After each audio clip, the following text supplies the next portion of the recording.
sa Panginoon. Hallelujah, magsiyawit sa Panginoon. Purihin, purihin ang kanyang pangalan.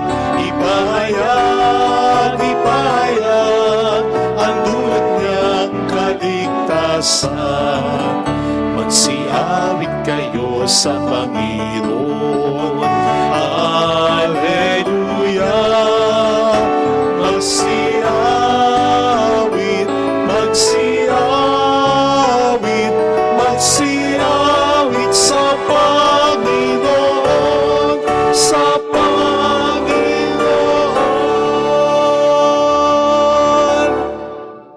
Sa ngalan ng Ama at ng Anak ng Espiritu Santo, Amen. sumainyo ang Panginoon. At sumaiyo rin. Upang tayo maging marapat sa misang ito, halina't magsisimula para sa ating mga kasalanan at pagkukulang.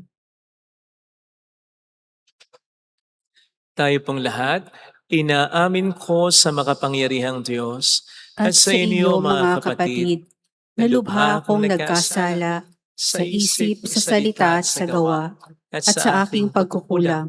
Kaya'y sinasamo ko sa mahal na Birheng Maria, sa lahat ng mga anghel at mga banal, at sa inyo mga kapatid, na ako'y panalangin sa Panginoong ating Diyos. Kaawaan tayo ng mapagmahal na Diyos, patawarin sa ating mga sala, at patnubayan hanggang sa buhay na walang hanggan. Amen. Panginoon, kaawaan mo kami. Panginoon, kaawaan mo kami. Kristo, kaawaan mo kami. Kristo, kaawaan mo kami. Panginoon, kaawaan mo kami. Panginoon, kaawaan mo kami. Yumuko tayo, maaaring ibulong sa Panginoon ang ating intensyon. Pagdasal natin ang mga tumutulong sa ating simbahan at ang mga nagpapamisa ngayon. Manalangin tayo. Ama naming makapangyarihan, ang aming kalooban ay lagi mong hubugin sa pagganap ng mga mabubuting gawain upang sa aming pagpupunyaging kamtin ang iyong bigay, mapagsikapan naming sapitin ang pagkabuhay kailanman sa pamamagitan ni Jesucristo kasama ang Espiritu Santo magpasa walang hanggan. Amen. Ang salita ng Diyos mula sa mga gawa ng mga apostol. Matapos tumigil sa Antioquia ng kaunting panahon, si Pablo'y muling naglakbay. Ginaygay niya ang mga bayan sa lupain ng Galacia at Phrygia at pinatatag sa pananampalataya ang mga alagad. Dumating sa Efeso ang isang Hudyong nagngangalang Apolos na ipinanganak sa Alejandria. Mahusay siyang magtalumpati at maraming alam sa banal na kasulatan. Naturuan siya tungkol sa daan ng Panginoon at masigasig na nangangaral at nagtuturo ng wasto tungkol kay Jesus. Ngunit ang binyag na nalalaman niya ay ang binyag ni Juan. Siya'y walang takot na nagsalita sa sinagoga ng mga Hudyo. Narinig ng mag-asawang Aquila at Priscilla ang pagpapaliwanag ni Apolos. Kaya't isinama nila ito sa bahay nila at do'y ipinaliwanag na mabuti ang mga bagay na hindi pa niya alam tungkol sa daan ng Diyos. At nang ipasya niyang tumawid sa Akaya, pinalakas ng mga kapatid ang kanyang loob. Sumulat sila sa mga kapatid doon na malugod nilang tanggapin si Apolos. Pagdating doon, malaki ang naitulong niya sa mga nananampalataya sa pamamagitan ng kagandahang loob ng Diyos. Sapagkat walang magawa sa kanya ang mga Hudyo sa hayagang pagtatalo, at mula sa mga kasulatan ay pinatunayan niyang si Jesus ang Kristo. Ang salita ng Diyos. Salamat sa Diyos. Hari ng sangkalupaan, Diyos na makapangyarihan. Hari ng sangkalupaan, Diyos na makapangyarihan. Magdiwang ang lahat ng mga nilikha. Pumalakpak kayong may awit at tuwa, bilang pagpupuri sa Diyos na dakila. Ang Diyos na poon, kataas-taasan, ay dakilang haring dapat katakutan. Siya'y nagahari sa sangkatauhan. Hari ng sangkalupaan, Diyos na makapangyarihan. Ang Diyos, siyang hari ng lahat ng bansa. Awit at purihin ng mga nilikha. Maghahari siya sa lahat ng bansa. Magmula sa tronong banal at dakila. Hari ng sangkalupaan, Diyos na makapangyarihan.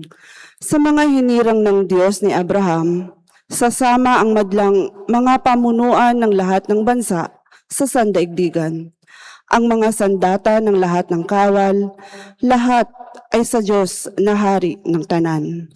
Hari ng sangkalupaan, Diyos na makapangyarihan.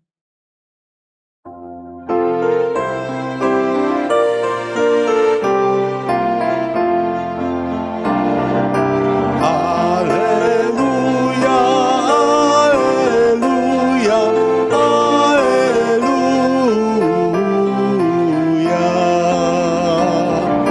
Alleluia, alleluia, alleluia.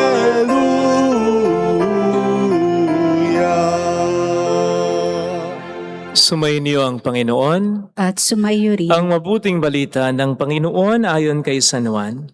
Papuri sa iyo, Panginoon. Noong panahong yon, sinabi ni Jesus sa kaniyang mga alagad, "Tandaan ninyo, anumang hingi ninyo sa Ama sa aking pangalan ay ibibigay niya sa inyo. Hanggang ngayon wala pa kayong hinihingi sa Kanya sa pangalan ko, humingi kayo at kayo tatanggap upang malubos ang inyong kagalakan. Ang mga ito'y sinabi ko sa inyo ng patalinghaga, subalit darating ang panahon na hindi na ako magsasalita sa inyo ng gayon. Tuwiran ko nang sasabihin sa inyo ang tungkol sa Ama. Sa araw na iyo'y hihingi kayo sa Kanya sa aking pangalan at hindi ko sinasabi sa inyo na dadalangin ako sa Ama para sa inyo, sapagkat iniibig nga kayo ng Ama. Iniibig niya kayo sapagkat ako'y iniibig ninyo at naniwala kayong nagmula ako sa Diyos. Ako'y mula sa Ama at naparito sa sanlibutan. Ngayon aalis ako sa sanlibutan at babalik sa Ama." Mga kapatid, ang mabuting balita ng Panginoon. Pinupuri ka namin, Panginoong Hesukristo. Welcome sa Our Lady of Lasalle at Quasay Parish, kung saan ayos lang pong umiyak. Asamahan tayo ng mahal na ina sa pag-iyak, sa pagdarasal upang maging maayos ang lahat. Gusto po ba ninyo na dinggin ng Diyos sa mga panalangin ninyo? Siyempre naman, di ba? At gusto rin po ba nating malaman kung bakit there are times na sa tingin natin, hindi dinidinig ng Diyos sa ating mga panalangin? Siyempre din naman. Well, tamang-tama po. Sapagkat narinig po natin sa ating ebanghelyo na sinabi mismo ng ating Panginoon ang mga salitang ito. Tandaan ninyo, anumang hingi ninyo sa Ama sa pangalan ko ay ibibigay niya sa inyo. So yun ang sikreto. Praying in the name of Jesus. Yan po ang dahilan kung bakit ang mga panalangin natin, lalong-lalo na sa misa, kung napuna po ninyo kanina sa opening prayer, at gayon din mamaya sa mga susunod pang panalangin. Magdarasal tayo sa Ama, Ama, ganito, ganon. Pero tatapusin natin ang panalangin ngayon nang hindi basta magsasabi ng amen. No, sabihin muna natin sa pamamagitan ni Hesukristo. Diba? Pamilyar, di ba? Sa pamamagitan ni Hesukristo, kasama ng Espiritu Santo. Through Jesus Christ our Lord. In the name of Jesus. Sapagkat yun ang panalangin na kalugod-lugod sa Diyos. Yun ang panalangin na gustong marinig ng Diyos. Yun ang panalangin hindi tinatanggihan, hindi iniisnab ng Diyos. Ang pananalangin sa pangalan ni Jesus. Gayunpaman, wag po nating isipin na ito isang quick formula, ha? Na basta sabihin natin, ang panalangin natin ay mangyayari na. Yun lang pala. Sabihin lang ang pangalan ni Jesus. Hindi po ganun yun. Sapagkat ang panalangin ay hindi man magic at hindi naman po genie ang ating Panginoon. At hindi siya isang application sa cellphone na basta sabihin mo lang yung voice command na ito, ibibigay na ng Diyos ang iniling. Hindi ganun. Ang Diyos ay Diyos. At ang panalangin ang siyang pakikipag-ugnayan natin sa Kanya. And therefore, sa pakikipag-ugnayan na ito, hindi tayo on equal footing. Diyos siya, tao tayo. Siya pa rin talaga ang masusunod, hindi tayo. Praying in the name of Jesus means surrendering to God like Jesus, desiring God's will like Jesus, and trusting everything to God like Jesus. Dahil ang pangalan sa Biblia ay hindi lang basta katawagan, ito'y sumisimbolo rin, kumakatawan din sa pagkatao, sa misyon ng isang tao, sa kalooban ng isang tao, sa sistema ng isang tao, tumutukoy sa diwa ng isang tao. Kaya't ang pananalangin sa pangalan ni Jesus ay pagdarasal kaisa ng diwa katulad ni Jesus. Iyon ang pananalangin sa ngalan ni Jesus. Kasi kung aaminin po natin, marami sa ating mga panalangin ay hindi pananalangin sa ngalan ni Jesus. Hindi pananalangin katulad ng pananalangin ni Jesus. Halimbawa, ayan, sa pamahalaan, may permis mga gumagamit ng salita ng Diyos. May mga permis na gumagamit ng pangalan ng Diyos. Pero kung susuriin mo mga pinaninindigan, ang mga sinasabi, you will realize that they are not really praying in the name of Jesus.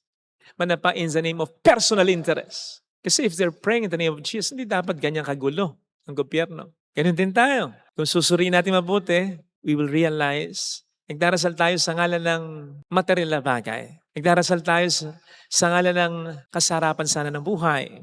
Nagdarasal tayo sa ngalan ng galit, sa ngalan ng inggit. Nagdarasal tayo sa ngalan ng pangarap lamang natin, hindi sa ngalan ng pangarap ng Diyos para sa atin. Hindi naman ganyan magdasal si Jesus, di ba? Hindi naman ganyan manalangin ang ating Panginoong Jesus. Kailanman hindi siya nagdasal ng para sa sarili niya. Kundi ang lagi niyang dasal ay para matupad niya ang kalooban ng Diyos sa buhay niya. Yun naman ang tinuro niya sa ating panalangin kung mapapansin po ninyo. Nauna yung pagpupuri sa Diyos, Ama namin, sumasalangit ka sa Panginoon, Ama pa sa amin. Sundin ang loob mo dito sa lupa parang sa langit. Bigyan mo kami ng aming kakanin sa araw-araw. Magkakonekta yun. Yung paghingi natin ng ating makakain, kasama na dito yung pagganda ng negosyo, paggaling natin sa sakit natin, pagganda ng buhay natin, pagiging maayos ng pamilya natin, pagiging maayos ng karir natin. Dapat ang punto de vista nito kung bakit natin hinihiling ang lahat ng ito ay dahil gusto nating makasunod sa kalooban ng Diyos. Yun. Bakit gusto mo magkapera? Para makasunod ka sa kalooban ng Diyos. Bakit gusto mong gumaling? Para makasunod ka sa kalooban ng Diyos. Bakit gusto mong maging maayos ang buhay mo? Para mas lalo kang makasunod sa Diyos. Para mas magkaroon ka ng oras na tumulong sa iba. Bakit ayaw mong magka-problema o bakit gusto mong masolve ang problema? Para makatulong ka naman sa may mga mabibigat na dinadala. Ganun. Dapat lagi ang punto de vista ay ang pagsunod sa kalooban ng Diyos. Yun ang, ganun manalangin sa Jesus. Yun ang panalangin sa ngalan ng diwa ni Jesus. Kaya suriin po natin ang ating mga panalangin, lalong-lalo na yung mga panalangin natin na matagal na ay hindi pa pinibigay ng Panginoon sa atin. Pupwedeng tama talaga yung panalangin natin at kaya may delay ay inihanda pa tayo ng Panginoon para sa blessing na hinihiling natin. Pwede yan. Pero sa kabilang banda, baka ang sagot ng Panginoon so far sa ating panalangin ay no na. Dahil ang hinihiling natin ay pang sarili natin or sige, pang iba pero hanggang pang pamilya lang, hanggang para sa mga taong sa atin ay mahalaga lang. Hindi talaga pang kalahatan, hindi talaga pang paramihan, hindi talaga upang ang Diyos sa ating buhay ay dakilain at mapaglingkuran. Isipin natin, kahit yung mga magagandang mga panalangin, bakit mo hinihiling na gumaling ka? Yan. Bakit mo hinihiling na tumaas ang sweldo mo, maging maganda ang kita ng negosyo? Bakit mo hinihiling na palampasan mo ang problema sa buhay mo ngayon, maging maayos ng pamilya? Bakit? Ito ba, una at higit lahat, sa lahat, ay para sa Diyos pa rin? Isipin natin. Again, tandaan natin na kahit very close si Jesus sa kanyang ama, siya at ang ama ay isa, never siyang humiling ng para lamang talaga sa sarili niya. Lagi niyang hinihiling ang may koneksyon sa pagsunod niya sa kalooban ng Ama sapagkat ayon din naman sa Kanya, yung unang bumubuhay sa Kanya, yun ang pagkain niya. Lahat ng panalangin niya talaga ay binibigay ng Ama. So ito, ang biyayang pagdasal natin sa ating banal na misa. At tulad ng ating Panginoong Jesus, makasunod tayo lagi sa kalooban ng Diyos sa buhay natin. Lagi. Kahit na yung mga mahirap o kahit yung mga maliliit na bagay na alam nating kalooban ng Diyos, sumunod tayo. Nang sa gayon, ang ating mga panalangin at ang ating mga hahangarin sa buhay, unti-unti ay maging align na sa kalooban ng Diyos, sa diwa ni Jesus, sa kagustuhan ni Jesus. Nang sa gayon, mas madali nating hilingin yung alam nating kalugod-lugod sa Panginoon natin. Mas mahirapan na tayong humiling ng alam nating pansarili lamang natin o pang pasarap lamang ng buhay natin. Now, kung makahiling man tayo ng sa palagay natin ay pwedeng hindi kalooban ng Diyos para sa atin, magiging madali na para sa atin kung tayo sumusunod sa ating Diyos. Lagi ang sabihin, hindi ang kalooban ko, kundi kalooban mo pa rin ang masunod sa buhay ko. Kung mali po itong panalangin ko, tulungan mo po akong ma-realize kung ano ang kagustuhan. Ganon. Nang sa gayon, ang ating mga panalangin ay hindi masayang. Sa halip ay maging daan pa ng isang malalim na relasyon sa Diyos at pakikipag-ugnayan. Kasi yun naman talaga ang goal ng panalangin eh. Hindi lamang para makuha yung mga hinihiling nating mga blessings, kundi yung mas mapalapit tayo sa Panginoon natin. Mabago tayo ng panalangin natin at tayo'y makasunod sa kalooban ng Panginoon natin. Yun ang pinakamaganda kasing blessing. Amen. Lagay natin ang ating kanang kamay sa tapat ng ating puso.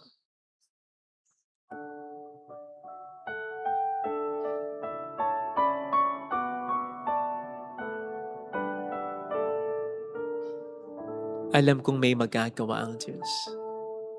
Alam kong may Magagabayan niya ako. ang Diyos. Alam kong may magagawa ang Diyos. Alam kong Matuturuan niya ako. may magagawa ang Diyos. Kung ako'y magtatapat, kung ako'y magtatapat, sa Kanya'y maglilingkod. Sa Kanya'y maglilingkod. Alam kong may magagawa ang Diyos. May magagawa. Matuturuan, magagabay niya akong sumunod sa Kanya. Alam kong diringgin ng Diyos ang samo. Maiayos niya ang mga panalangin ko. Unti-unti. Alam kong diringgin ng Diyos ang samo ko. Mas lalalim, mas magiging makabuluhan ang aking mga panalangin. Kung ako'y magtatapat at makikita ko kung paano ang lahat ng mga panalangin ko ay mag-unfold sa buhay ko. Alam kong diringgin ng Diyos ang samo ko. Pumikit tayo.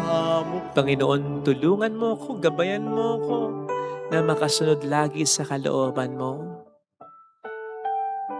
At sa aking mga pagdarasal, sa aking mga pananalangin, tulungan mo kong mas makakonekta sa iyo. Nang sa gayon ang mga bibitawan kong mga salita sa panalangin ay maging naaayon sa kalooban mo. Nang sa gayon ay hindi man ito naaayon sa kalooban mo ay mas maging madali para sa akin ang sabihin, ang kalooban mo pa rin at hindi ang kalooban ko ang susundin ko. Tulungan mo ako, Panginoon, na mabago ng mga panalangin ko. Tulungan mo akong maging mas malawak, mas maging mas malalim, mas magiging makatiyos ang pananaw ko. Hallelujah! Purihin ang Diyos. Hallelujah! Siya ay muling babalik sa atin. Hindi Kanya iiwan. Hindi Kanya pababayaan. Gusto niya na lagi kang pagbigyan. Hallelujah! Ayaw niya rin na nabibigo ka. Ayaw niya rin na umaasa ka pero hindi mo nakukuha. Kaya lang, kailangan tayong sumunod sa Kanya. Yun kasi ang mas mahalaga at makabubuti talaga. Mayroong magandang mangyayari sa'yo kung lalapit ka kay Jesus. Kay Jesus, kung mananalangin ka katulad ni Jesus, mayroong magandang mangyayari sa iyo. Kung lalapit kay Jesus, pray like Jesus, trust like Jesus, believe like Jesus, love like Him. Papuri sa Ama at sa Anak at sa Espiritu Santo, kapananan sa una-una, ngayon magpakailanman at magpasawalang hanggan. Amen. Pag-aalay.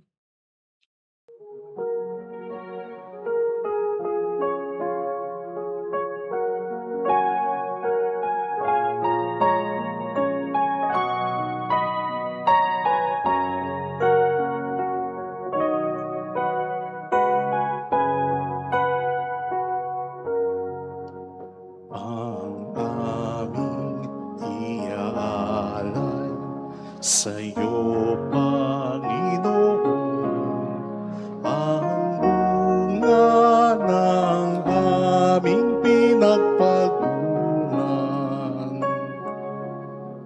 ang aming maihandog bukal sa kalooban, ang tapat na pag-aalay ng buhay.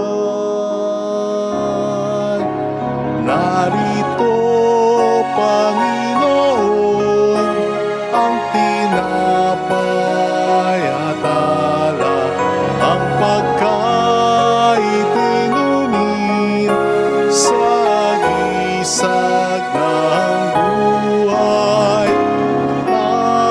Tanggapin mo at iyong basbasan upang sa iyo kami makinabang.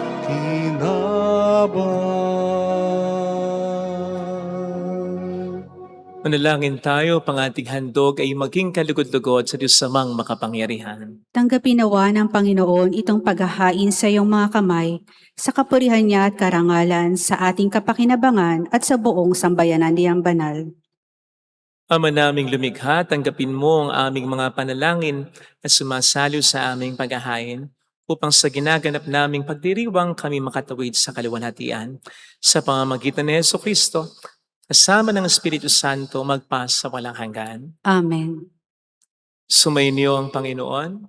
At sumayo rin, Itaas sa Diyos ang inyong puso at diwa. itinaas na namin sa Panginoon. Pasalamatan ng ating Panginoong Diyos. Marapat na siya ay pasalamatan. Ama naming makapangyarihan, tunay nga pong marapat na ikaw ay aming pasalamatan. Ngayong pinagdiriwang ang paghahain ng Mesiyas, ang maamong tupa na tumubos sa aming lahat. Ang katawan ng anak mo sa krus na bayubay ay handog ng pag-ibig na walang kapantay. Ito ang paghahain ganap mong kinalugdan. Ito ang nilunggati ng dating pag-aalay. Ang buong sarili ng anak mong si Jesus ay inihahin sa iyo upang kami matubos. Siya ang damban at paring naghahandog. Siya pa rin ang tupang handog na ibinukod. Kaya kaisa ng mga anghel na nagkisiawit ng papuri sa iyo ng walang humpay sa kalangitan, kami nagbubunyi sa iyong kadakilaan. Santo, Santo, Santo, Panginoong Diyos ng mga hukbo, napupuno ang langit at lupa ng kadakilaan mo, o sana sa kaitaasan. Pinagpala ang naparirito sa ngalan ng Panginoon, o sana sa kaitaasan. Ama naming banal, ikaw ang bukhal ng tanang kabanalan, kaya't sa pamamagitan ng iyong Espiritu gawin mong banal ang mga kaloob na ito, upang para sa amin ay maging katawan at dugo ng aming Panginoong Hesukristo. Bago niya pinagtiis ang kusang loob na maging handog, hinawakan niya ang tinapay, pinasalamatan kaniya, pinagati-hati niya iyon, iniabot sa kaniyang mga alagad at sinabi, "Tanggapin ninyong lahat ito at kanin. Ito ang aking katawan na ihahandog para sa inyo."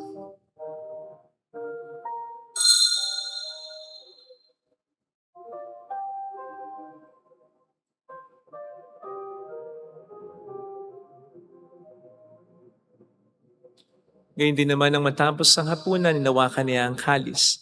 Uli kaniyang pinasalamatan, iniabot niya ang kalis sa kaniyang mga alagad at sinabi, "Tanggapin ninyong lahat ito at inumin.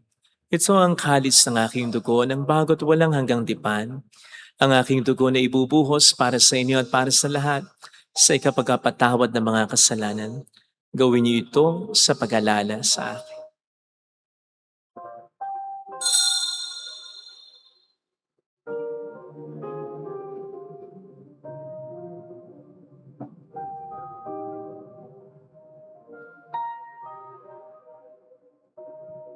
Ipagbunyi natin ang misteryo ng ating pananampalataya. Si Kristo'y namatay, si Kristo'y nabuhay, si Kristo'y babalik sa wakas ng panahon.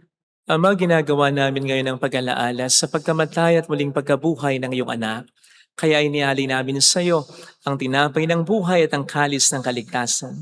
Kami nagpapasalamat dahil kami iyong minarapat na tumayo sa harap mo para maglingkod sa iyo.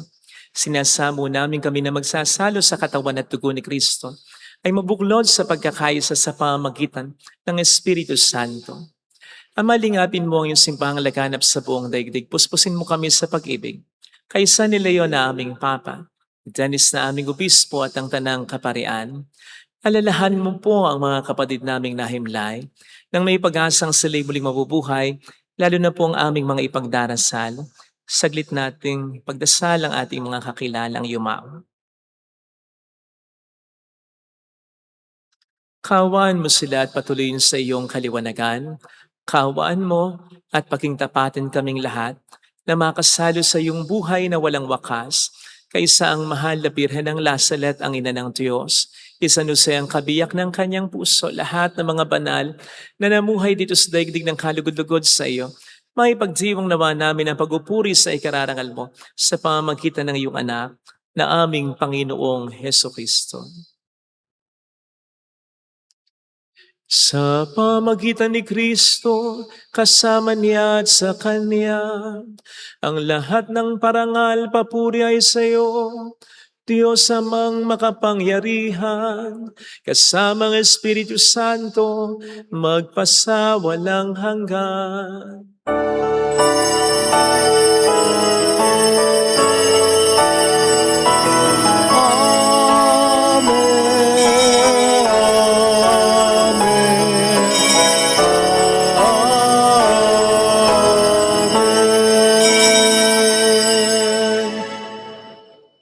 Tumawag tayo sa Ama.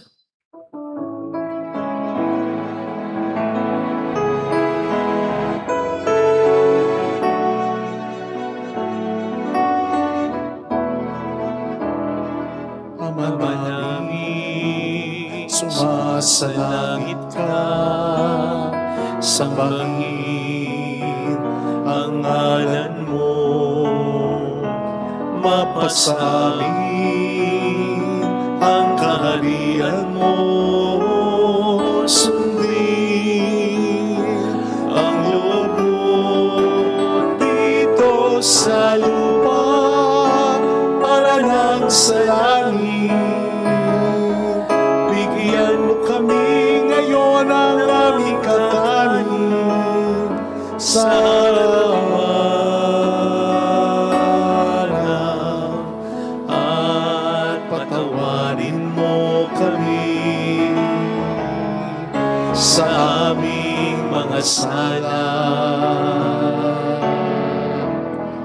para ng pagpapatawad namin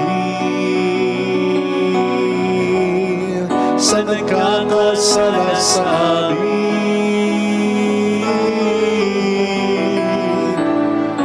At huwag mo kami ipaintulot sa tuso, at iadya mo kami sa lahat ng masama.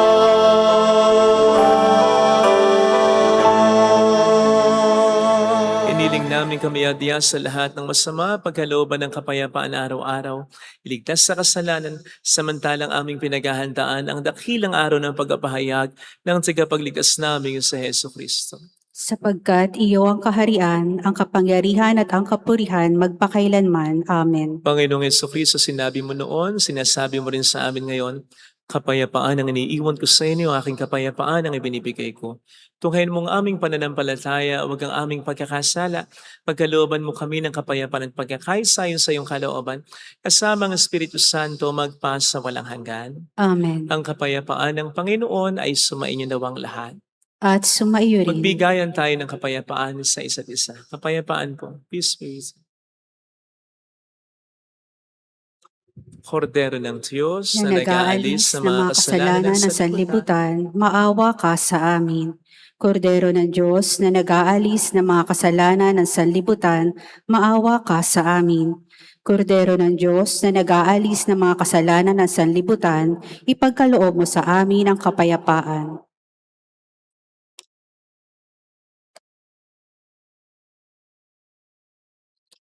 Narito sa harap natin ng Panginoon ang ating buhay at kaligtasan. Mapalad tayong inaanyayahan. Panginoon, hindi ako karapat-dapat na magpatuloy sa iyo, ngunit sa isang salita mo lamang ay gagaling na ako.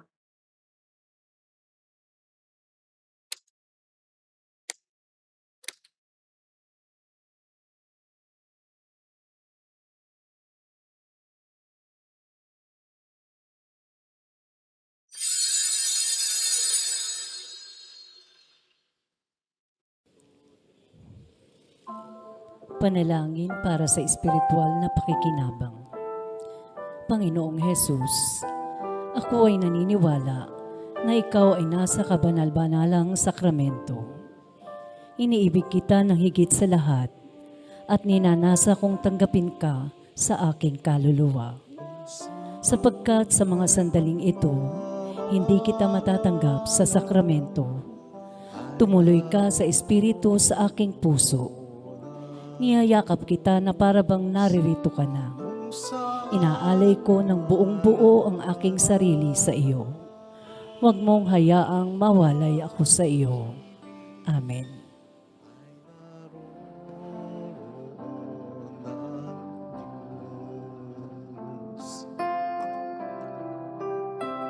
Pinag-isa ng may kapal sa diwa ng pagmamahal, tayo ngayon'y nagdiriwang. Ang Diyos sa may nananahan, sa may pag-ibig na tunay, kung saan may pagmamahalan, ay naroon ang Diyos. Kung saan mananahan ang pag-ibig, ay naroon ang Diyos. Kung saan may pagmamahalan, ay naroon ang Diyos. Kung saan mananahan ang pag-ibig, ay naroon ang Diyos. Manalangin tayo. Ama naming mapagmahal, sa pinagsaluhan naming banal na pakikinabang, ang amin namang pag-ibig ay lalong madagdagan ng ginawa namin sa pag-alala sa anak mong mahal na nag-utos si pagdiwang ang huling hapunan.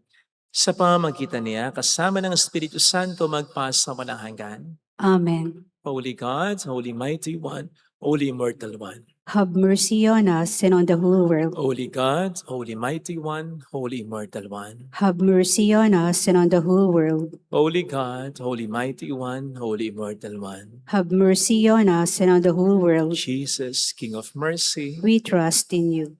alalahanin. Alalahanin, o mahal na Birhen ng Lasalet, ina ng pag-asa, ikaw ang nagpaalala sa aming magbalik loob sa Ama. Ito ang nagpapatunay na ang kagandahang loob mo'y nananatiling busilak. Sa pag-aaruga mo sa amin, tungkulin mo'y tinupad. Sa paanan ni Kristo'y itinuring mo kaming mga tunay mong anak. Kaya ninais mong ni isa'y huwag mapahamak. Maging sa iyong walang tigil na pananalangin, pati luhay pumatak. Huwag naman mawala ng saysay ang iyong paghihirap. Hiling nawa namin sa iyo o aming inang liyag, na matapos ang pakikibaka namin sa mundong ito at sa pananatili naming tapat kay Kristo, sa kapurihan mo'y makibahagi kami ganap, upang kung nasaan ka ngayon ay maparoon din kaming lahat at ang kaganapan ng kalwalatian ng Diyos Amay tuluyang matupad siya nawa. Mahal na Birhen ng Lasal at tagapagkasundo ng mga makasalanan. Ipanalangin mong walang patid kami mga dumudulog sa iyo. Maraming po salamat sa inyong pakikisa sa mga tulong na binibigay ninyo. Nagiging dahilan para marami din po tayong matulungan. Salamat po. Sumainyo ang Panginoon. At sumayo rin. Palain kayo kasama ang ating pamilya ng mapagmahal na Diyos, ng Ama at ng Anak, ng Espiritu Santo. Amen. Umayo tayo sa pag-ibig ng Diyos. Salamat sa Diyos. Salamat din po.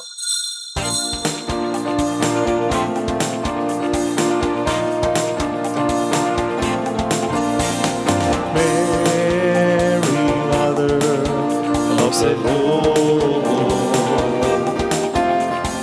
hear the prayer we sing to you.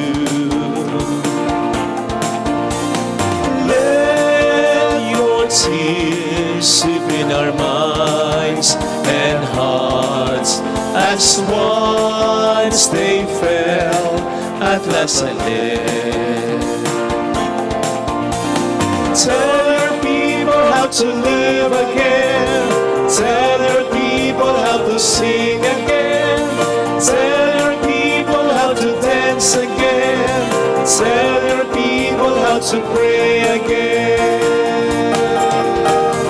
Mary, Mother of the Lord, hear the prayer we sing to you. Let your tears sweep in our minds and hearts as once they fell at Nazareth.